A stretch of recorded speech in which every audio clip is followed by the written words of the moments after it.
Under গ্রাজুয়েটে যেটা পড়াশোনা করলাম সেটাকে আমরা যদি আন্ডার গ্রাজুয়েটে যেটা পড়াশোনা করলাম সেটাকে যদি আমরা প্রফেশনাল পড়াশোনার ক্ষেত্রে প্রয়োগ করতে যাই তাহলে কিন্তু ভীষণভাবে দরকার হচ্ছে ক্যাপাসিটি বিল্ড আপ করা। এই যে ট্রান্সফরমেশন অফ নলেজটা অনলাইন পড়াশোনার মধ্যে দিয়ে হয় বটে, কিন্তু এই যে ক্যাপাসিটি বিল্ড আপ করার জন্য যে সিচুয়েশন দরকার, যে ধরনের এনভায়রনমেন্ট দরকার, টিচার্স প্রফেসরের যে সাহায্য দরকার, লাইব্রেরির যে সাহায্য দরকার, সেই সিচুয়েশনটা কিছুতেই তৈরি করা যায় না। কিন্তু এই প্রসঙ্গে সারা ভারতবর্ষে যেটা ভীষণভাবে আলোচনা হয় সেটা হচ্ছে Kota model. What is the Kota model? কিন্তু আমরা এই কোটা মডেলের অনেক আগেই কিন্তু আমরা রাইসের দিশারি হাউসে যেটা আমরা করলাম আর কি, আরম্ভ করলাম, সেটা হচ্ছে কোটা মডেলটাকে কিন্তু আমরা আরম্ভ করলাম। মডেলের মধ্যে দিয়ে আমরা কি দেখতে পেলাম? কোটা মডেল হচ্ছে সকাল 7টা থেকে প্র্যাকটিস আরম্ভ হয়, প্রায় রাত্রি 10টা পর্যন্ত হয়। এই যে ট্রান্সফরমেশন অফ নলেজ, এটা সাধারণত স্কুলের পড়াশোনা হয়, কলেজে পড়াশোনা হয়, মাস্টার ডিগ্রিতে পড়াশোনা হয়, কিন্তু এই ট্রান্সফরমেশন অফ নলেজের সাথে যে ক্যাপাসিটি বিল্ড আপ করার জন্য যে 12 ঘন্টা যে এক্সারসাইজ করার জন্য যে এনভায়রনমেন্টটা দরকার হয়, যেখানে কোটাতে ছেলেমেয়েরা একেবারে বাড়ির থেকে গিয়ে রেসিডেন্সিয়াল থাকে, সেখানে পড়াশোনা করে, যেটা আমরা দেখি অ্যাডামাস দিশারি হাউসের ক্ষেত্রে, রাইসের ক্ষেত্রে, বেলগ্রিয়া বা শিয়ালদায়, সেটা কখনো অনলাইনে সলভ হওয়া সম্ভব নয়, সেই পারপাসটা ফুলফিল হওয়া সম্ভব নয়। এটা আমি পরবর্তী সময় আরো বিস্তৃত আলোচনা করব যে কেন এই ধরনের রেসিডেন্সিয়াল বা মেসে গিয়ে ছেলেমেয়েদের পড়াশোনা করা দরকার। ওই জায়গাটাই হচ্ছে অনলাইনের গ্যাপ। এবং আমরা নিজেরাও ছেলেমেয়েরা বুঝতে পারছে যে যারা ওই অনলাইনের মধ্যে দিয়ে বিভিন্ন ইনস্টিটিউট সর্বভারতে পড়াশোনা করাচ্ছেন, তারা কিন্তু তাদের পড়াশোনা অলরেডি ছেলেমেয়েরা বুঝতে পারছে যে কোথায় কোথায় গ্যাপ রয়েছে, প্রায় 30-40% গ্যাপ রয়েছে, সেটা সঙ্গে পরিবেশটার। তা আমার মনে হয় ইয়েস, আমাদের যেহেতু অনলাইন ছাড়া এখন কোনো বিকল্প পথ নেই, কারণ ফিজিক্যাল ডিস্টেন্স মেনটেন করতে হবে, এই ধরনের একটা ভাইরাসকে থেকে আমাদের সাবধানে থাকতে হবে। একেবারে পড়াশোনা বন্ধ করে দেওয়া, এই ক্যাপাসিটি বিল্ড আপের জন্য যে এক্সারসাইজটা আমরা করে এসেছিলাম সেটাকে একবারে স্টপ করে দেওয়ার থেকে বরঞ্চ আমরা যদি অনলাইনে অন্তত পড়াশোনাটা প্র্যাকটিস করতে পারি, তাহলে কিন্তু অনেকটা আমরা প্র্যাকটিসের মধ্যে থাকবো, সেটা একটা বিকল্প পথ হতে পারে মাত্র। স্যার, এই লকডাউন ঘোষণা হওয়ার পর থেকেই এবং লকডাউন পরবর্তী যে এখন আনলকিং পিরিয়ড চলছে, এই পুরো পিরিয়ডটাতেই রাইসের প্রতিটি সেন্টারের প্রায় 9,000-এরও বেশি ছাত্রছাত্রী অনলাইন প্রশিক্ষণ নিয়ে চলেছেন এবং প্রায় 300 শিক্ষক শিক্ষিকা তারাও অনলাইনে প্রশিক্ষণ দিয়ে চলেছেন। তো আপনার প্রতিষ্ঠানের প্রধান হিসাবে এই অনলাইন প্রশিক্ষণে কি অভিজ্ঞতা, কিভাবে চলছে এই অনলাইন প্রশিক্ষণ? এ ব্যাপারে কোনো সংশয় নেই, ভারতবর্ষের যে কটা প্রতিষ্ঠান অনলাইনে পড়াশোনা করাচ্ছেন, রাইস যেভাবে পড়াশোনা করাচ্ছে মাইক্রোসফটের সাহায্যে এবং বিভিন্ন এক্সপার্টের সাহায্যে, কারণ কেপিএমজি, প্রাইস ওয়াটার, ইনফোসিসের যারা টেকনোলজি নিয়ে কাজ করে এসছেন, দীর্ঘ অভিজ্ঞতার মধ্যে দিয়ে আমরা যে প্ল্যাটফর্মটা তৈরি করেছি, হ্যাঁ, প্রশ্ন উঠছে যে সবার হাতে তো অ্যান্ড্রয়েড ফোন নেই, তবে গ্রামে যেখানে আমরা রয়েছি সেখানে ইন্টারনেটের অ্যাভেলেবিলিটি নেই, এসব নিয়ে প্রশ্ন আসছে।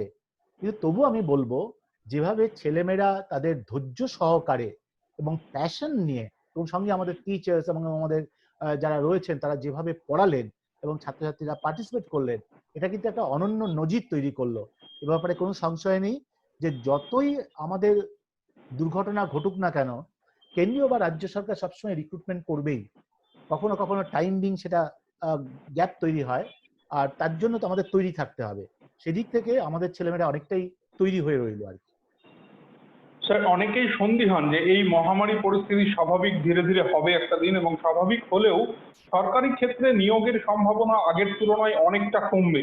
আপনার অভিজ্ঞতা এবং আপনার বিভিন্ন মহলে যে আলাপ আলোচনার মাধ্যমে আপনি এগোচ্ছেন, বিভিন্ন ইউনিভার্সিটি আলাপ আলোচনার মাধ্যমে এগোচ্ছেন, বিভিন্ন সেমিনার অ্যাটেন্ড করছেন এই পিরিয়ডে আমরা জানি, ওয়েবিনারের মাধ্যমে, সেখানে থেকে আপনার কি ধারণা, আপনার কি মনে হয় যারা সরকারি চাকরি করবে মনে করছে তাদের জন্য আপনার কি বার্তা থাকবে সরকারি ক্ষেত্রে নিয়োগের সম্ভাবনা নিয়ে?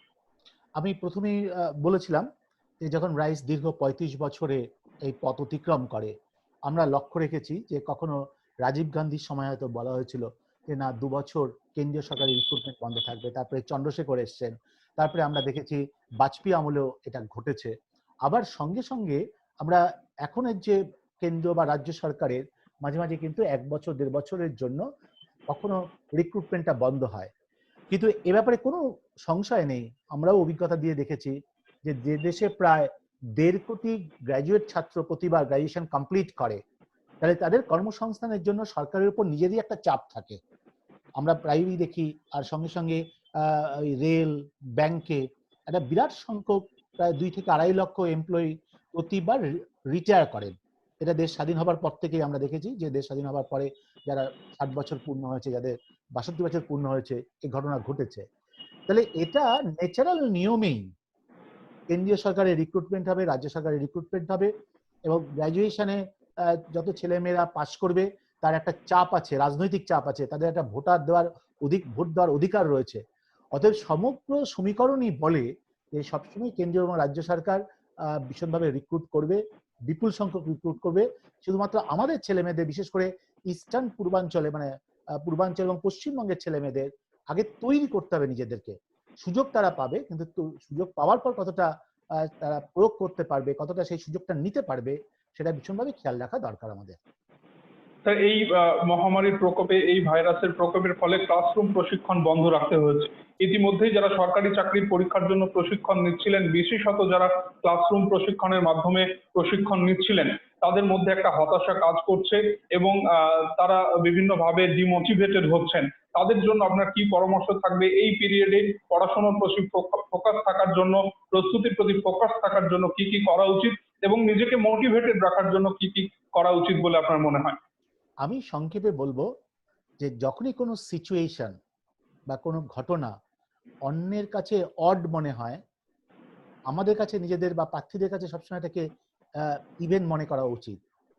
আমি সবসময় বলি যে যখন 5,000 সিট বা শূন্য পদ জন্য আমরা পরীক্ষা দিতে যাই, 15 লক্ষ ছেলেমেয়ের সংখ্যা থেকে আমরা ভাবি যে কেন এরকম হয়। কিন্তু আবার এটাও তো ঠিক, 15 লক্ষ ছেলে মেয়ে গ্র্যাজুয়েশন কমপ্লিট করে বলেই প্রতিবার কেন্দ্রীয় বা রাজ্য সরকারের একটা সরকার ভাবতে বাধ্য হয় যে অন্তত 1 থেকে 1.5 লক্ষ ছেলে মেয়েকে চাকরি দিতে হবে। যদি 15 লক্ষ ছেলে মেয়ে পাস না করতো, সরকার কখনো 1.5 লক্ষ ছেলে মেয়েকে নিত না। তাহলে এই যে অডটা আমার কাছে ইভেন, আমার কাছে একটা সুযোগ, এটা যদি আমরা ভাবি। আমি জানি যে রাইসের অনেক ছেলে মেয়েদের সাথে আমার কথা হচ্ছে, তারা বারবার বলছে যে স্যার বাড়িতে বসে আর ভাল লাগছে না, মনে হচ্ছে নিজের যে ধার, নিজের যে শার্পনেস, নিজের যে প্র্যাকটিস, সেটা হয়তো অনেকটা আমরা হারিয়ে যাচ্ছে। কিন্তু আমি বলবো যে এটা তো একটা সিচুয়েশন, এই সিচুয়েশন থেকে আমাদের বেরোতে হবে। আমরা এক্সপেক্ট করছি যে আগস্ট মাস থেকে রাইসের ক্লাস আরম্ভ হবে। শুধু রাইসের ক্লাস আরম্ভ হবে না, আগে রাইস শুধুমাত্র অফলাইনের মধ্যে দিয়ে সারা সপ্তাহে 12 ঘন্টা স্টুডেন্টের সাথে টাচে থাকতো। এই কোভিড-19 ভারতীয় ছাত্রছাত্রীর কাছে এবং টিচার প্রফেসরদের কাছে ভীষণ একটা আশীর্বাদের মতো। আমাদের বাধ্য করলো অনলাইন ক্লাস, অনলাইন পরীক্ষার প্রস্তুতিতে নিয়ে আসতে। এরপর থেকে রাইস যে প্রোগ্রাম তৈরি করছে অফলাইন এবং অনলাইনের যে একসাথে মিলন, সেই মিলনের মধ্যে দিয়ে প্রতিদিন 12 ঘন্টা একটা ছেলে মেয়েকে আমরা অ্যাক্টিভ রাখবো। সবসময় তাকে ক্লাস নেওয়া, তার হোমওয়ার্ক দেখা, হোম টাস্ক দেখা। এবং আরেকটা সুবিধা হচ্ছে এই ধরনের সফটওয়্যারের মধ্যে দিয়ে এই ক্লাসগুলো হয় বলে বা পরীক্ষা দেওয়া হয় বলে ব্যাকএন্ডে যে ডেটাগুলো পাওয়া যায় তার থেকে অনেক স্ট্যাটিস্টিক্স ড্রাইভ করা যায়, অনেক রকমের রিপোর্ট তৈরি করা যায়, যা এই প্রথম এডুকেশন অডিটের ক্ষেত্রে ইউজ করে আমাদের প্রফেশনাল ছেলেমেয়েদের আরো অনেক বেশি তথ্য দিতে পারবো যে কোন সাবজেক্টের উপর তোমরা উইক, কোন চ্যাপ্টারের প্রতি উইক, কোন ধরনের কোশ্চেনের প্রতি উইক, কোন ধরনের কোশ্চেন তোমাদের পড়তে হবে। এবং সেইভাবে আমাদের টিচারও ওই স্ট্যাটিস্টিক্সের উপর নির্ভর করে আবার সেই ধরনের প্রোগ্রাম পার্টিকুলার ছাত্রছাত্রীর জন্য তৈরি করতে পারবে। এটা কিন্তু আগামী দিনে পড়াশোনার আরেকটা নতুন ধারা খুলবে, যা প্রফেশনাল কোচিং এর ক্ষেত্রে ভীষণভাবে আমাদের আরো ভালো রেজাল্ট করতে সাহায্য করবে। স্যার, আপনি মানে আপনার কথা শুনে বোঝা যাচ্ছে যে রাইস ভবিষ্যতে ব্লেন্ডেড লার্নিং এর দিকে এগোচ্ছে এবং যেখানে দাঁড়িয়ে অফলাইন ক্লাসরুম প্রিপারেশন যেমন ছিল, ক্লাসরুম প্রিপারেশনের সঙ্গে সঙ্গে অনলাইন প্রিপারেশনের একটা মেলবন্ধন ঘটবে। স্যার, আরেকটু যদি এলাবোরেট করেন, আরেকটু যদি বিস্তৃত আলোচনা করেন এই ব্লেন্ডেড লার্নিং এর প্রয়োজনীয়তা, প্রাসঙ্গিকতা এবং উপকারিতার উপর। এটা খুব সাইন্টিফিক অবজারভেশন কিন্তু, কারণ আমরা প্রায় যে টিচাররা আছি না কি ক্লাস নিতে, সেখানে আমরা দেখি যে একটা ক্লাস নিতে গেলে পরেই 40 জন স্টুডেন্টের মধ্যে প্রায় 3টে লেভেলে আমরা স্টুডেন্টের ভাগ করতে পারি। যারা টিচারের যে স্ট্যান্ডার্ডের ডেলিভারিটা করে সেই ডেলিভারিটা নিতে পারে, আবার কিছু সংখ্যক থাকে তার থেকে একটু উইক, তার হয়তো সাবজেক্টটা আন্ডার গ্র্যাজুয়েটে ছিল না, ক্লাস 10-এ ছিল না, তার ফলে বেসিক কনসেপ্টটা হয়তো নেই।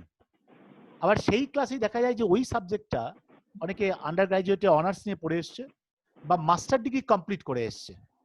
তাহলে এই যে একটা ক্লাসের মধ্যে প্রায় 3টে লেভেলের ছাত্র, যারা মিড লেভেল 30 থেকে 40% তারা ভীষণ মন দিয়ে ক্লাস করে, উইক যে সাবজেক্টটা একেবারেই জানে না তারা কি হচ্ছে ভাবতে আরম্ভ করে থাকে যে আমি তো পিছিয়ে রয়েছি অন্যদের থেকে। আর যারা অনার্স মাস্টার ডিগ্রি করে এসছে ওই সাবজেক্টে, তার কাছে সেটা ভীষণ প্লাস পয়েন্ট, ভাবে যে না আমার আরেকটু উচ্চ মানের পড়াশোনা হওয়া দরকার। রাইস ভাবতে আরম্ভ করেছে যে আমাদের এই কোর্সটাকে পুরো একটা চ্যাপ্টারকে L1, L2 and L3 তে 3টে লেভেলে ভাগ করা। এই 3টে লেভেলে ভাগ করা মানে হচ্ছে যারা সাবজেক্টটা পড়ে আসেনি তাদের কাছে L1টা আমরা অনলাইনে পড়াবো, আর অফলাইনে L2 যেটা কম্পিটিটিভ পরীক্ষায় আসে সেটাকে আমরা L2 অফলাইনে পড়াবো। আর যারা অনার্স মাস্টার ডিগ্রি কমপ্লিট করে এসছে তারা আবার L2 পড়ার পর তার যদি আরেকটু বেশি খিদে থাকে সেই সাবজেক্টটাকে জানার বা পড়ার, তখন আবার L3টা অনলাইনে পড়াবো। এবং এই 3টে জিনিসই কিন্তু একেবারে পাশাপাশি চলবে, পাশাপাশি টিচাররা কিছু সাহায্য করবে। তাহলে এই যে 20টা সাবজেক্টের মধ্যে 8 থেকে 10টা সাবজেক্ট অনেকেরই প্লাস পয়েন্ট, বাকি 12টা সাবজেক্ট একটু উইক, সেটা কিন্তু আমরা এই L1, L2 এবং L3 এবং রাইসের পড়াশোনার ভীষণ পরিবর্তন আসছে। আমরা অনলাইনে যেভাবে আমাদের সমস্ত কোর্স পিডিএফ ফাইলে নিয়ে আসছি, ভিডিও করা হচ্ছে, সব ইউজ করা হচ্ছে, ডিজিটাল বোর্ড ইউজ করা হচ্ছে, অডিও ভিডিও ইউজ করা হবে, তাদের কিন্তু এখন থেকে L2 বা অফলাইন ক্লাস হওয়ার 48 ঘন্টার আগে আমরা ছেলেমেয়েদের তার স্টাডি মেটেরিয়াল বা সাবজেক্ট ম্যাটারটা দিয়ে দেওয়া হবে যে টিচার কিসের ওপর লেকচারটা দেবেন। সেই জায়গা থেকে ছেলেমেয়ে যদি বোঝে যে না আমার একটু কঠিন লাগছে, সঙ্গে সঙ্গে সেই L1-এ অনলাইনে গিয়ে ওই L2-র ক্লাসটা অফলাইনে ক্লাস করার আগেই 48 ঘন্টা আগে কিন্তু প্রিলিমিনারি জিনিসটা যদি পড়ে আসে, তখন অনেক কিছু তার যে প্রশ্ন থাকবে সেটা অফলাইনে অনেকটা সলভ হবে। এটা হবে আগামী দিনে রাইসের পড়াশোনার প্রসেস বা এডুকেশন প্রসেস।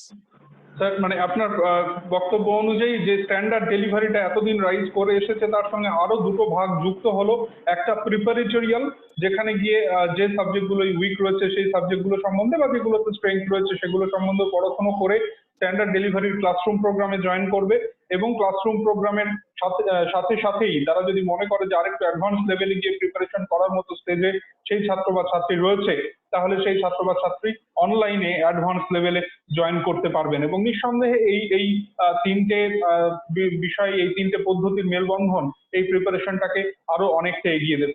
স্যার আরেকটা খুব প্রাসঙ্গিক বিষয় যে এই সময়টা অন্যান্য বছরের এপ্রিল, মে, জুন এই মাসগুলোতে দেখা যায় যে উচ্চ মাধ্যমিক, গ্রাজুয়েশন এবং পোস্ট গ্রাজুয়েশনের ফাইনাল ইয়ারের পরীক্ষাগুলি শেষ হওয়ার পর বহু ছাত্রছাত্রী তারা জয়েন করেন, সরকারি চাকরির পরীক্ষার প্রস্তুতি নিতে শুরু করেন, সিরিয়াসলি কেরিয়ার নিয়ে ভাবনা চিন্তা করার ফলে তারা নিজের কেরিয়ারটাকে এগিয়ে নিয়ে যাওয়ার জন্য প্রস্তুতি শুরু করেন। কিন্তু এবছর যেহেতু বেশ কিছু পরীক্ষা অসম্পূর্ণ রয়েছে, সেহেতু অনেকেই সিদ্ধান্তহীনতায় ভুগছেন, অনেকেই সিদ্ধান্ত নিতে পারছেন না যে এই মুহূর্তে দাঁড়িয়ে প্রস্তুতিটা শুরু করা উচিত কিনা। আবার আরেকটার দিকে দেখা যাচ্ছে যাদের already graduation, master degree complete রয়েছে তারাও ভাবছেন যে এই কমপ্লিট লকডাউন উইথড্র হলে, লকডাউন পিরিয়ড কেটে গেলে, কমপ্লিট একদম পুরোপুরি পরিস্থিতি স্বাভাবিক হলে তবেই প্রিপারেশন শুরু করবেন। অনেক অভিভাবকও এরকম ভাবছেন, তাদের উদ্দেশ্যে আপনার কি বার্তা হবে? আমি শুধু একটাই বলবো যে কোভিড-19-এর জন্য বয়স সীমা কিন্তু 26 বছর যে চাকরির বয়স সীমা সেটা কিন্তু 27 বা 28 হবে না। পিএসসি যে চাকরির বয়স সীমা যেটা 30 বা 32 সেটা কিন্তু কোনোভাবেই 34 বা 35 হবে না কিন্তু। তাহলে আজকে কোভিড-19-এর জন্য রিক্রুটমেন্ট পেছাতে পারে, কিন্তু কোভিড-19-এর জন্য কখনো এজ লিমিট বাড়বে না। তাহলে এই যে 6 মাস বা 7 মাস, কারণ আমি সবসময় বলি যে একটি ছেলে মেয়ে গ্র্যাজুয়েট কমপ্লিট করার পর যখন 21-22 বছর থেকে 23 বছর পর্যন্ত কম্পিটিটিভ এক্সামসের প্রস্তুতি নেয় বা 25-26 বছর বয়সে, এই প্রতিটা বছর ইকুইভ্যালেন্ট টু 10 ইয়ার্স তার গুরুত্ব। কারণ স্কুল কলেজে আমার একটা বছর যদি নষ্ট হয়, স্কুল কলেজে যদি আমি একটু ড্রপ আউট হই, কিন্তু কোনোভাবেই প্রফেশনাল পড়াশোনায় এসে আমরা 4 বছরের বেশি হাতে সময় পাই না। তাহলে 2 বছরের মধ্যে আমার তৈরি হতে হবে, আর 2 বছরের মধ্যে আমার পরীক্ষা দিতে হবে, পরীক্ষা দিয়ে আমাকে চাকরিতে জয়েন করতে হবে। তাহলে কোভিড-19 কিন্তু কোনোদিনই স্টাফ সিলেকশন কমিশনের ইন্টারভিউয়ের সময় বা ফর্ম ফিল আপের সময় বলা থাকবে না যে কোভিড-19 এর জন্য 6 মাস এক্সটেন্ড করা হলো, ইএমআই দেওয়ার মতো, যে তোমার বয়সটাকে রিল্যাক্সড করা হলো, এটা কিন্তু হবে না। সেই জন্য সবাইকেই সিদ্ধান্ত নিতে হবে, এবং সিদ্ধান্ত সবসময় সাহসী লোকেরা নেয়, আর সাহসী লোকেরা সাহস করে সিদ্ধান্ত নেয় বলেই তারা লিডার হয়, তারা সাকসেস হয়। এটা সবসময় খেয়াল রাখা দরকার। স্যার অনেক ধন্যবাদ। আমাদের এই এই বিষয়গুলি যেগুলি খুব প্রাসঙ্গিক এবং ছাত্রছাত্রী অভিভাবক অভিভাবকদের সঙ্গে সব সময় চিন্তার মতো ছিল, সেই বিষয়গুলি নিয়ে আলোচনা করার জন্য, এবং ভবিষ্যতে রাইসের প্রশিক্ষণ পদ্ধতি কি হতে চলেছে, অনলাইন প্রশিক্ষণ কতটা গুরুত্ব এই পিরিয়ডে পেয়েছে, এই বিষয়গুলো নিয়ে আলোচনা করার জন্য আমরা আবারও এই ধরনের ওয়েবিনার নিয়ে ফিরে আসবো। আমাদের বিভিন্ন অতিথির সঙ্গে এই ধরনের আলোচনায় আমরা আবারও আসবো। চোখ রাখুন আমাদের ফেসবুক পেজ এবং ইউটিউব চ্যানেলে। সৌম্য, হ্যাঁ স্যার, হ্যাঁ স্যার। যদি মনে হয় কোনো ছাত্রছাত্রীদের আরেকটু কিছু প্রশ্ন রয়েছে বা ওরা জানতে চায়, তাহলে অফকোর্স কিছু তাদের একটা সুযোগ দাও, তাদের মনেও প্রশ্ন থাকতে পারে, কারণ অনেকেই হ্যাঁ আজকে স্যার, জয়েন করেছে। আমি তাদের থেকে প্রশ্ন ইনভাইট করছিলামই। যারা এখানে জয়েন করেছেন, প্রায় 160 জনেরও বেশি পার্টিসিপেন্ট জুমে জয়েন করেছেন। আমি তাদের উদ্দেশ্যে বলবো, যদি কোনো প্রশ্ন আপনাদের থাকে চ্যাট বক্সে চ্যাটের মাধ্যমে তুলে ধরুন, আমরা আমাদের চেয়ারম্যান স্যার প্রফেসর সমিত রায়ের কাছে সেই প্রশ্ন তুলে ধরব। চ্যাট বক্সের মাধ্যমে আপনারা আপনাদের প্রশ্ন রাখতে পারেন, আমরা সেই প্রশ্ন তুলে ধরব।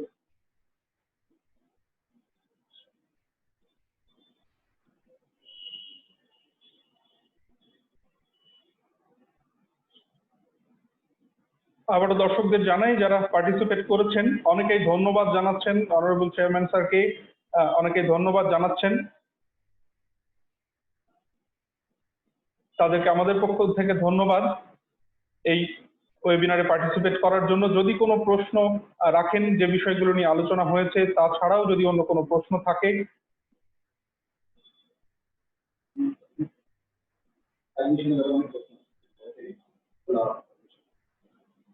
স্যার অনেকেই প্রশ্ন করছেন অ্যাডমিশনের ব্যাপারে, যে ব্যাপারগুলি আপনি অলরেডি আলোচনা করেছেন, তাছাড়াও অনেকে প্রশ্ন করছেন অ্যাডমিশনের ব্যাপারে, যে বিভিন্ন সেন্টারে রাইসের অ্যাডমিশন কিভাবে চলছে বা অ্যাডমিশন নেওয়ার জন্য কি করতে হবে, আপনি যদি সে বিষয়ে কিছু উত্তর দিতে চান। হ্যাঁ, আমাদের অফিস প্রতিটা জায়গায় খুলে গেছে, আমাদের অ্যাডমিশন শুরু হয়েছে, আপনারা অফিস ভিজিট করতে পারেন। তবে আমি বলবো যে 15 জুলাই থেকে সবই ওপেন হবে, কারণ আমরা টিচাররা অলরেডি কোর্স চেঞ্জ করছি, কোর্স টিচারদের এখন ট্রেনিং চলছে, হিউজ পরিমাণ একটা টিচার রিক্রুটমেন্ট হচ্ছে, তার এই পড়াশোনাটাকে আবার একটু অন্য পর্যায়ে আমরা নিয়ে যাব। সেই ক্ষেত্রে আমি বলবো যে আপনারা সেন্টারে খবর নিন, আমরা অ্যাডমিশন শুরু করেছি, এবং হোপফুলি অগাস্টের 1 থেকে 10th এর মধ্যে কিন্তু রাইসের ক্লাস আরম্ভ হবে। এবং যারা বিভিন্ন ডিস্ট্রিক্টসের বিভিন্ন জায়গায় রয়েছেন, তারা তৈরি হতে আরম্ভ করুন, যে আপনারা বাড়ি থেকে আবার এখানে মেসে এসে যে থাকেন, মেসদের ওনারদের সাথে আমরা কথাবার্তা বলছি। আমার মনে হয় যে নেক্সট প্রায় 40 দিনের মধ্যে থেকে 40 থেকে 45 দিনের মধ্যেই রাইস ফুল ফ্লেজেড পড়াশোনা আরম্ভ করবে। অনলাইনে তো পড়াশোনা হচ্ছেই, অফলাইনে আমরা করব। যারা আজকে এখানে উপস্থিত হয়েছেন তাদের আরেকটু কিছু কিছু প্রসঙ্গ আমি বলতে চাই।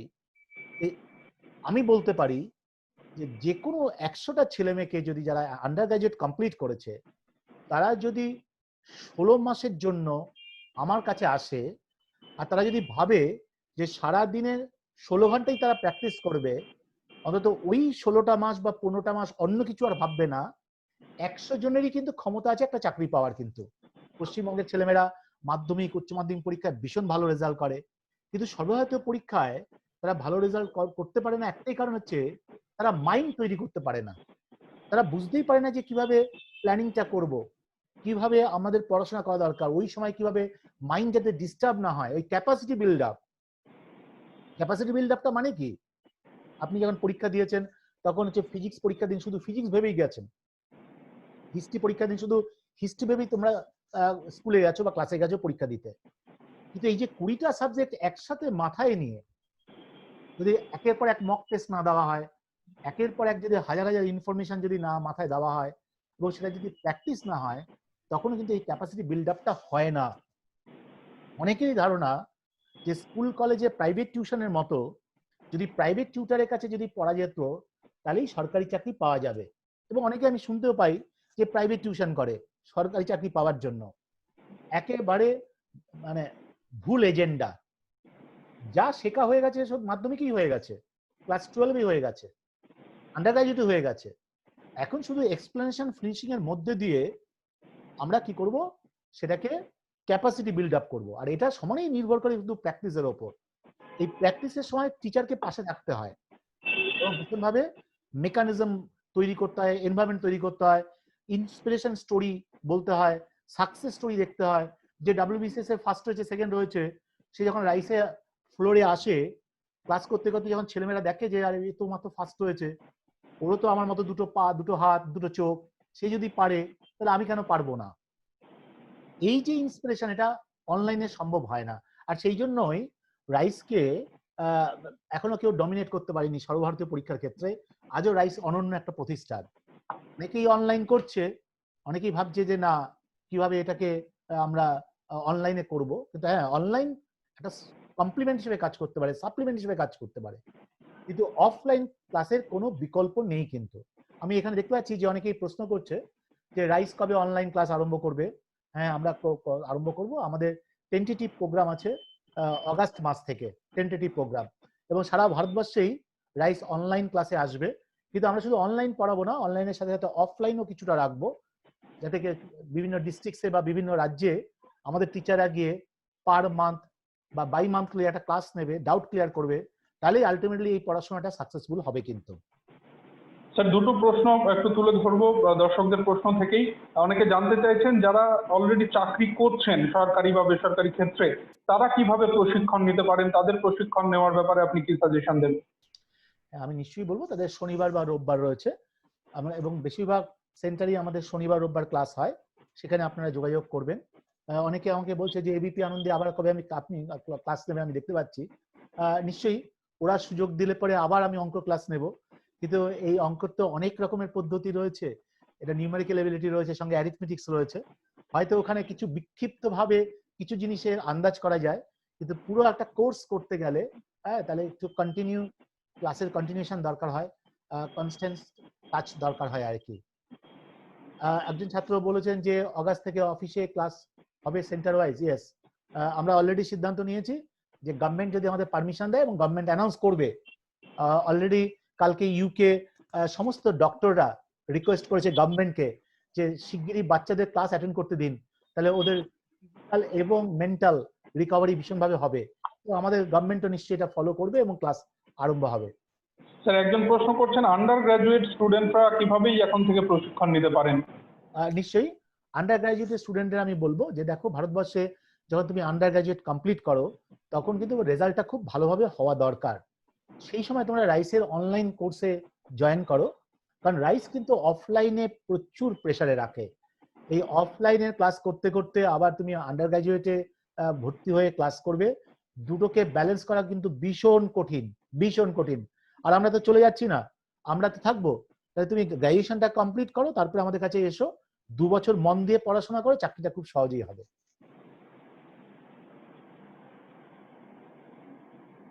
হ্যাঁ, এই ডাব্লিউবিসিএস এর প্রিপারেশনের ক্ষেত্রে এইচএস এর পরে তুমি কিভাবে নেবে, আমি বলবো সেই ক্ষেত্রে তুমি ডাব্লিউবিসিএস যদি পরীক্ষা দিতে চাও, তুমি অপশনাল সাবজেক্ট কি নেবে বা কি কম্বিনেশন নিলে পরে তোমার ডাব্লিউবিসিএস এর প্লাস পয়েন্ট হয়, সেটা যদি তুমি ভাবো, সেইভাবে তুমি যদি অপশনাল সাবজেক্টকে চুজ করো আন্ডার গ্রাজুয়েটের ক্ষেত্রে, এবং সেই সাবজেক্টগুলোকে নাও, তাহলে তোমার সুবিধা হবে। আর কোনো প্রশ্ন থাকলে প্লিজ রাখতে পারেন, আমরা রয়েছি, আমাদের সঙ্গে রয়েছেন Ranjit Das, thank you. Keya Chakraborty, WBCS এর জন্য জব করে ক্যান্ডিডেটদের জন্য অনলাইন। হ্যাঁ, আমরা এটা আরম্ভ করব, একটু অপেক্ষা করুন, আমরা খুব তাড়াতাড়ি চলে আসবো। শ্রেয়সী বড়াল, ধন্যবাদ। আন্ডার গ্রাজুয়েটের এক্সাম তো হয়নি, হবে, তোমরা এত ভয় পেও না।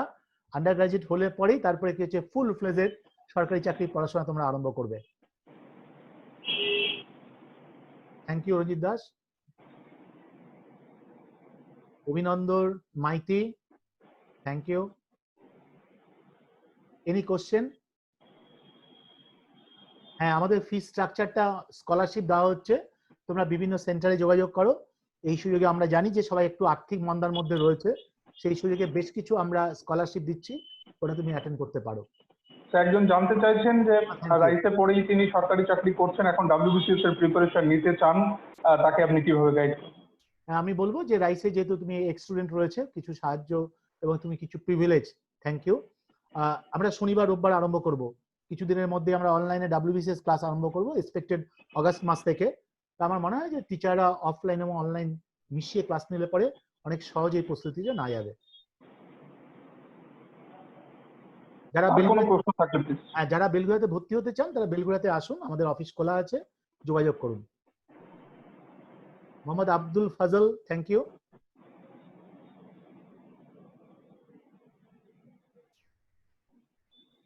হ্যাঁ, রেলওয়ের জন্য প্রিপারেশন নিতে গেলে আপনাকে আমরা যা পড়াই, জেনারেল কম্বাইন্ড যে পড়াই, ওটা পড়লে পরেই ভীষণভাবে তৈরি হয়ে যাবেন। ডিটেলসে জানার জন্য প্লিজ সেন্টারে ভিজিট করুন। আবির সরকার, অনলাইনে আমি বললাম যে ডাব্লিউবিসিএস এর ক্লাস আমরা আরম্ভ করব।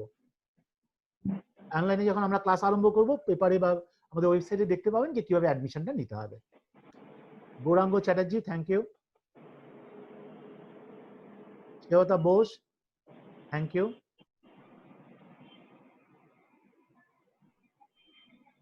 পাইলট হতে গেলে যে এক্সামসটা দিতে হয়, ভীষণভাবে ফিজিক্যাল ফিট হতে হয় এবং নির্দিষ্ট আওয়ার্স মতো প্লেন চালাতে হয়, সেটা আপনারা একাডেমিতে যোগাযোগ করুন, ওরা বলে দিতে পারবে।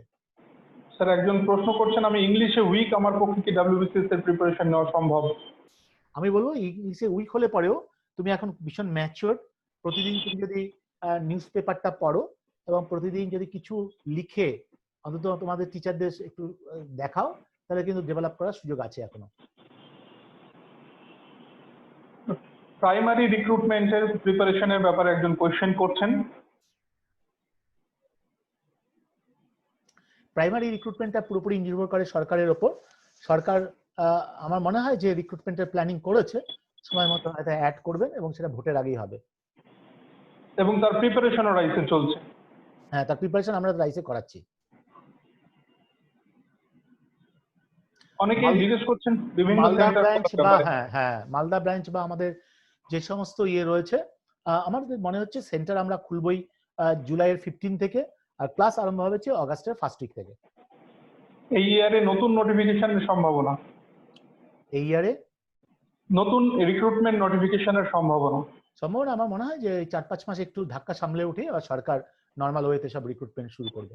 এবং অলরেডি স্টাফ সিলেকশন কমিশন তাদের ইয়ারলি ক্যালেন্ডার দিয়েছে, আমরা দেখেছি পাবলিক সার্ভিস কমিশন তাদের পিএসসি মিসলেনিয়াস মেনের রেজাল্ট বের করে পার্সোনালিটি টেস্টের জন্য কল করেছে, তো কমিশনও তার কাজ কিন্তু শুরু করেছে অলরেডি, বিভিন্ন কমিশন।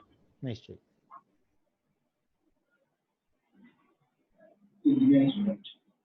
স্যার ইঞ্জিনিয়ারিং স্টুডেন্টদের সরকারি চাকরির ক্ষেত্রে সম্ভাবনার ব্যাপারে আপনি যদি একটু আলোচনা করেন। ভীষণ রয়েছে, কারণ আমরা নিজেই তো দেখতে পাচ্ছি যে ডাব্লিউবিসিএস এ যারা 1 থেকে 10-এর মধ্যে রাইসে সাকসেসফুল হচ্ছে, প্রতি 3 জনের মধ্যে একজন হচ্ছে বিটেক ইঞ্জিনিয়ার। বিটেক ইঞ্জিনিয়াররা অ্যাডমিনিস্ট্রেশনে আসলে পরে খুব তাড়াতাড়ি সাকসেসফুল হবে কিন্তু এইসব পরীক্ষাতে। এবং সারা ভারতবর্ষেই বিটেক ইঞ্জিনিয়ারদের একটা প্রবণতা এসছে, তারা আইএস আইপিএস এবং ডাব্লিউবিসিএস বিভিন্ন পরীক্ষায় কিন্তু বসছে, সিজেল পরীক্ষায় বসছে। আমার মনে হয় এটা একটা ঠিক সঠিক সিদ্ধান্ত। শিয়ালদা সেন্টার ওপেন হয়েছে কিনা জানতে চাইছেন নিশ্চয়ই কোনো ছাত্র। হ্যাঁ, আমাদের অফিস খোলা আছে, সেখানে আমাদের অফিস আরম্ভ হয়েছে, কিন্তু সেখানে আমি বলবো যে ক্লাসটা আরম্ভ হতে হতে অগাস্টের ফার্স্ট উইক হবে। অনলাইনে ক্লাস অলরেডি চলছে, ক্লাসরুম প্রিপারেশন শুরু হতে স্যার যেমনটা বলছেন অগাস্টের ফার্স্ট উইক থেকে ক্লাসরুম প্রিপারেশন আমরা শুরু করব, কিন্তু অফিস খোলা রয়েছে, যে কোনো বিষয়ে যে কোনো পরামর্শের জন্য, যে কোনো আলোচনার জন্য যোগাযোগ করা যেতে পারে। স্যার একজন ইংলিশে অনার্স করেছেন, তিনি জানতে চাইছেন ডাব্লিউবিসিএস পরীক্ষা তার জন্য কতটা সম্ভাবনাময়? ভীষণ স্ট্রং পয়েন্ট, কারণ এখানে তোমার অঙ্ক ভয় পাওয়ার কিছু নেই। মাধ্যমিক পর্যন্ত যা অঙ্ক করেছো সেটাকেই প্র্যাকটিস করলে পরে খুব তাড়াতাড়ি রিকভার হবে, কিন্তু তোমার প্লাস পয়েন্ট হচ্ছে ইংলিশ। সেই ইংলিশে যে অনার্স নিয়ে পড়েছো সেটাকে ভীষণভাবে কাজে লাগাও। আমাদের স্কলারশিপের ব্যাপারে, স্কলারশিপ আমাদের এখনো চলছে, তুমি যে কোনো অফিসে যোগাযোগ করো বা অ্যাডমিশন সেলে যোগাযোগ করো, সেখান থেকে তোমরা জানতে পারবে যে স্কলারশিপ কিভাবে দেওয়া হচ্ছে।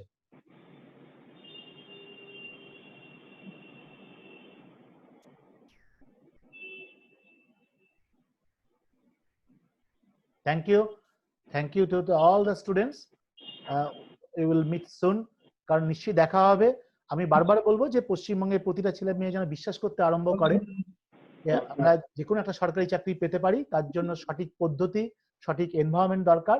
আর এখানটা নিজেকে একা যুদ্ধ করতে হবে, কারণ হচ্ছে বাবা মারা খুব বেশি বলতে পারবে না, আবার কি হচ্ছে বন্ধু বান্ধবরা খুব বেশি সাহায্য করবে না। আর আমরা জানি যে বাঙালিরা একজন যদি উৎসাহিত হয়ে কিছু চেষ্টা করে, তাকে উৎসাহিত না করে বরঞ্চ অনেক রকমের প্রশ্ন তুলে ধরে, যাতে তো আরো ডাউটে হয় এবং তাদের কনফিডেন্সটা ব্রেক হয়। আমার মনে হয় তাদেরকে অ্যাভয়েড করলে সবচেয়ে ভালো হবে। যারা ইকোনমিক্স নিয়ে পড়েছেন তাদেরও কিন্তু খুব স্ট্রং বিভিন্ন কম্পিটিটিভ পরীক্ষার ক্ষেত্রে। ইন্ডিয়ান ফরেস্ট সার্ভিস পরীক্ষা দেওয়া যায়, ওটা স্টাফ সিলেকশন কমিশনের আন্ডারে পরীক্ষাটা হয়। প্রস্তুতি নিলে পরে কিন্তু এই পরীক্ষাতে আমাদের অনেক ছেলেমেয়েরাই কিছু ইন্ডিয়ান ফরেস্ট সার্ভিসে পাস করেছে। আমাদের স্টাডি মেটেরিয়াল কিছু অনলাইনে দেওয়া হবে, আর অফলাইনে যারা রাইসের স্টুডেন্টরা আছে তাদেরকে যথারীতি পিডিএফ ফাইল দেওয়া হচ্ছে। আর 250 জন টিচার সকাল থেকে বিকেল পর্যন্ত ক্লাস নিচ্ছে। আমার মনে হয় আমাদের ছেলেমেয়েরা হয়তো ইন্টারনেটের জন্য বা অ্যান্ড্রয়েড ফোনের জন্য একটু অসুবিধা বোধ করছে, কিন্তু ভালো ক্লাস এনজয় করছে। স্যার একজন প্রশ্ন করছেন যে বিএসসি জেনারেল নিয়ে পড়াশোনা করেছেন, তিনি ডাব্লিউবিসিএস এর জন্য তার কতটা সম্ভাবনাময়, ডাব্লিউবিসিএস এর জন্য যদি তিনি প্রিপারেশন নেন? হ্যাঁ, আমি বলবো যে না, এক্ষেত্রে কোনো অসুবিধা হওয়ার কোনো কারণ নেই। আমি দেখছিলাম এই প্রশ্ন করছেন যে যারা ইকোনমিক্স নিয়ে পড়েছেন তারা কি অপশনাল সাবজেক্ট ইকোনমিক্স নিতে পারেন। আমি বলবো যে সেই ক্ষেত্রে অন্তত মিনিমাম 75-80% পাওয়ার সুযোগ পেলে পরে ভীষণ সুযোগ রয়েছে। ফিজিক্স অনার্স নিয়ে যারা পড়েছেন তারাও কি হচ্ছে ডাব্লিউবিসিএস পরীক্ষা বসতে পারেন, এবং এটা আপনাদের স্ট্রং, এবং অনেকেই ফিজিক্স অনার্স নিয়ে পাস করে ভালো ডাব্লিউবিসিএস অফিসার হয়েছে, এর অনেক এক্সাম্পল আছে। পল সায়েন্স অনার্স নিয়ে পড়াশোনা করেছেন এমন একজন প্রশ্ন করছেন, প্রচুর প্রশ্ন এরকম আসছে। ডাব্লিউবিসিএস পরীক্ষা দিতে পারবেন, কারণ হচ্ছে ডাব্লিউবিসিএস পরীক্ষা শুধুমাত্র গ্রাজুয়েশন কমপ্লিট করলে হয়, আর সেখানে যে কোনো সাবজেক্ট নিয়ে পাস করলে পরে অবশ্যই পরীক্ষা বসা যায়। আমাদের স্কুল সার্ভিস কমিশনের জন্য কোর্স আমরা পড়াই, ওই জেনারেল কম্বাইন্ডের পাশাপাশি এটা আমরা পড়িয়ে থাকি।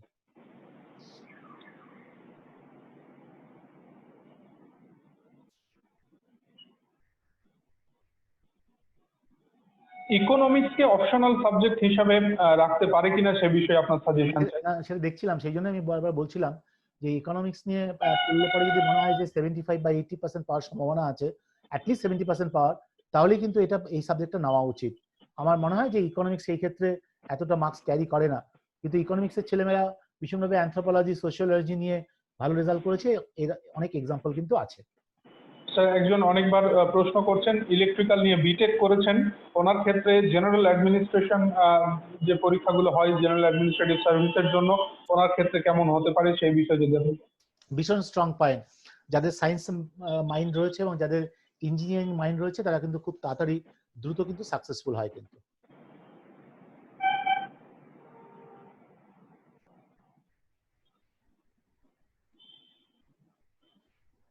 এমএসসির পরে বর্তমান চাকরির যে সিনারিও সেদিকে তাকিয়ে এমএসসির পরে কি স্কুল সার্ভিস কমিশনের দিকে এগোনো না ডাব্লিউবিসিএস বা অন্যান্য পরীক্ষা? আমার মনে হয় যদি মনেই হয় যে ব্যুরোক্রেটে আসবেন বা গভর্নমেন্টের সার্ভিসে আসবেন, তাহলে এমএসসি না পড়ে বরঞ্চ ওইখান থেকেই পড়াশোনা করুন, একটি চাকরি কিন্তু পাবেনই। ক্যারিয়ারকে কখনো এরকম ভাবে ভাবা উচিত নয় যে আমার ডিগ্রিও রইলো, তারপরে আমার সেভ করে তারপরে আমি আবার পড়াশোনা করব, কারণ অনেকটা বছর নষ্ট হয়। ওটাকে ভীষণভাবে দেখা দরকার কিন্তু। নিশ্চয়ই অপশনাল সাবজেক্ট হিসাবে আমরা হিস্ট্রি বা অ্যানথ্রোপোলজি বা সোশিওলজি নিতে পারি। এবং দেখা গেছে হিস্ট্রি, অ্যানথ্রোপোলজি, সোশিওলজি সাবজেক্টগুলো থেকে খুব ভালো স্কোর হয়, এবং যারা টপ করেন তাদের অনেকেরই এই পেপারগুলি অপশনাল সাবজেক্ট হিসেবে থেকে থাকে। রাইসের ফি স্ট্রাকচার নিয়ে অনেকের সমস্যা রয়েছে, আমি দেখতে পাচ্ছি, কিন্তু রাইসের ফি স্ট্রাকচার মানে তো পড়াশোনাটা তো ভালো করে করাতে হবে, তাই না? যদি 2 বছর ধরে যদি পড়াশোনা না হয়, ভালো টিচার যদি না পড়া যায়, তাহলে কি হচ্ছে আমরা ফি স্ট্রাকচারটা যদি খুব কমিয়ে দিই, পশ্চিমবঙ্গের অনেকেই তো অনেক কম টাকায় পড়ায়, তাদের সাকসেস রেট কোথায়? এই যে আমরা দেখি যে কম্পিটিটিভ এক্সাম পড়ানোর বেশ কিছু অ্যাড রেগুলার আসে বর্তমান পেপারে। আচ্ছা বলুন তো, সেই ইনস্টিটিউট থেকে ডাব্লিউবিসিএস এর ফার্স্ট, সেকেন্ড, থার্ড হয়েছে 10 জনের মধ্যে হয়েছে লাস্ট 10 বছরে। তাই একটু যদি ভালো কোয়ালিটির পড়াশোনা করতে হয়, ভালো প্রফেসর রাখতে হয়, ভালো ইনফ্রাস্ট্রাকচার রাখতে হয়, তার জন্য তো খরচা লাগবেই। তবুও আমরা স্কলারশিপ দিচ্ছি, আমরা যোগাযোগ করুন। স্যার প্রচুর প্রশ্ন পাচ্ছি আমরা, আমরা এর পরেও পেতে থাকবো এবং আমরা আমাদের যে একাডেমিক কল সেন্টারের নাম্বার সেটাও শেয়ার করছি, যাতে সেখানেও তারা ফোন করে জানতে পারেন এবং আমাদের এক্সপার্টদের সঙ্গে কথা বলতে পারেন। অনেক ধন্যবাদ আপনাকে আমাদের ওয়েবিনারে জয়েন করার জন্য, এবং দর্শকদের ধন্যবাদ যারা পশ্চিমবঙ্গের বিভিন্ন প্রান্ত থেকে আমাদের এই প্রয়াসে সামিল হয়েছেন, আমাদের এই ওয়েবিনারে জয়েন করেছেন এবং স্যার চেষ্টা করেছেন অনেকের প্রশ্নের উত্তর দেওয়ার। এখনো অনেকে প্রশ্ন করছেন, অ্যাডমিশন সংক্রান্ত প্রশ্ন, ফিস সংক্রান্ত প্রশ্ন এবং বিভিন্ন একাডেমিক অ্যাডভাইস যারা চাইছেন তাদের উদ্দেশ্যে আমি জানাবো আমাদের কল সেন্টার, আমাদের কন্ট্যাক্ট সেন্টার ওপেন রয়েছে। আপনারা সেখানে যোগাযোগ করুন। নাম্বার 1800-419-7474, 1800-419-7474। এই নাম্বারে যোগাযোগ করলে আমাদের এক্সপার্টদের সঙ্গে কথা বলতে পারবেন এবং সেখানে আমাদের সেন্টার সম্পর্কিত যে কোনো তথ্য, আমাদের অ্যাডমিশন ফিস সংক্রান্ত যে কোনো তথ্য এবং তার সাথে সাথে একাডেমিক কোনো প্রশ্ন, কোনো পরামর্শ যদি আপনাদের প্রয়োজন হয় তাহলে যোগাযোগ করুন 1800-419-7474 এই নম্বরে। ধন্যবাদ। আজকের মতো এই ওয়েবিনার এখানেই শেষ করছি। আবার দেখা হবে পরবর্তী ওয়েবিনার। নমস্কার।